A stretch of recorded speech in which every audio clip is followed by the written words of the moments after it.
આ જે છે ને એ તો શરૂઆત છે.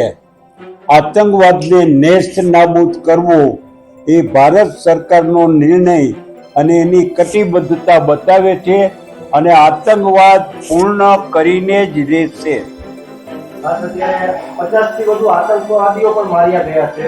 જે રીતે પહલગામમાં હુમલો થયો અને બહેનોના સિંદૂર જે રીતે ગયા હતા અને એ રીતે ઓપરેશન સિંદૂરા નામ આપ્યું. ઓપરેશન સિંદૂર છે. આ પહેલા પણ અનેક લોકોના સિંદૂર લૂંટાયેલા છે. એ બધા પણ આતંકવાદી અને આતંકવાદી મનોવૃત્તિને ટેકો આપનાર તમામ લોકોને ભારત સરકાર નેસ્ત નાબૂદ કરશે અને આ દેશની પ્રજાની જે ઈચ્છા શક્તિ છે એ પરિપૂર્ણ કરીને જ રહેશે. વડીભાઈ, આપ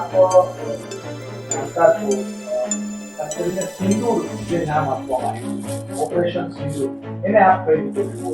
એટલા માટે થઈને હંમેશા આપણે આ દેશની અંદર માતૃશક્તિની પૂજા કરી છે અને વ્યક્તિ ગુજરી જાય, એ વ્યક્તિ ગુજરી જવાથી નુકસાન નથી, પણ જે બેનનો સિંદૂર ભૂસાઈ ગયો હોય એનો પરિવારને આખી જિંદગી કાઢવી ખૂબ જ કષ્ટમય હોય છે.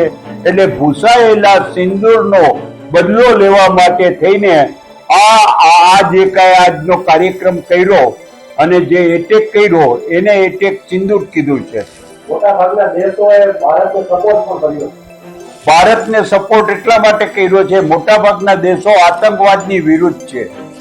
આતંકવાદ ફક્ત પાકિસ્તાનના લોકો ઈ બીજાને જ નુકસાન કરે છે એવું નથી.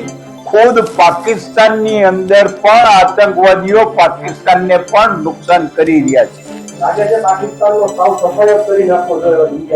એટલા માટે થઈને કોઈ પણ રાષ્ટ્રનો સફાયો કરવાની વાત ન હોય, પણ એની મનોવૃત્તિ છે એ મનોવૃત્તિ ખતમ કરી નાખવી જોઈએ. પાકિસ્તાને વળતો જવાબ આપી. એ તો ભાઈ જયારે એટેક થાય ત્યારે હંમેશા એનો વળતો જવાબ મળે જ છે, પણ જવાબની અંદર કોનો એટેક જોરદાર છે અને કોનો રિવર્સ એટેક જોરદાર છે એ જ પરિણામ લાવે છે. અને પાકિસ્તાનની કોઈ તાકાત નથી કે હિન્દુસ્તાન સામે ટકી શકે અને એ વધુ પ્રમાણમાં હિન્દુસ્તાનના લોકોને નુકસાન કરી શકે. એટલા માટે થઈને વડાપ્રધાને અત્યારે નહીં, આ પહેલા પણ એને કહ્યું હતું સભામાં, અને વડાપ્રધાનનું હંમેશા જે કરી શકે એ જ બોલે છે અને જે બોલે છે એ કરી બતાવે છે.